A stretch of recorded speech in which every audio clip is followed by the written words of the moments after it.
Well, some Bay Area cities are looking at their own tough cuts as they face ballooning deficits due to the pandemic. KPIX 5's Betty Yu with some of the difficult choices on the table. Betty? Ken, tomorrow in Richmond, for example, there will be a special council meeting to figure out how to fill a big budget shortfall. The city already plans to dip into its reserve fund to cover part of the deficit in the current fiscal year. Still, that won't be enough.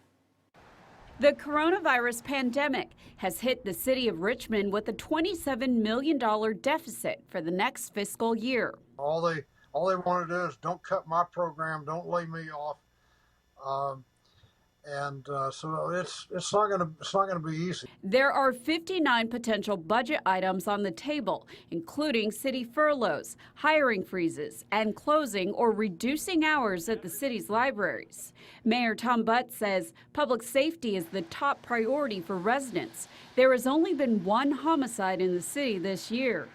The police department's been pretty sacred for a long time because Richmond used to be a high crime city. Public safety is currently the highest ranking area. On the other side of the bay, Palo Alto is facing a $40 million loss in revenue.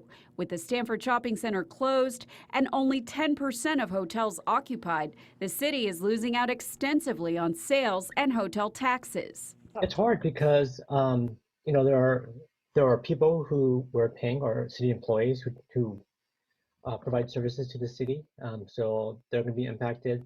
The residents that live here who expect these services, they're going to be impacted. Proposed budget cuts include reducing police and fire staffing, eliminating community programs, and reducing hours at libraries. While I'm pessimistic on how much revenue we'll get in, I'm actually optimistic in terms of how we can still deliver the services without having major cuts. Tanaka sees opportunities to introduce pay cuts or cut down on management staffing before making dramatic changes to public safety. Tonight's meeting was just the first of 3 in Palo Alto. They are expected to adopt the budget in June. Ken?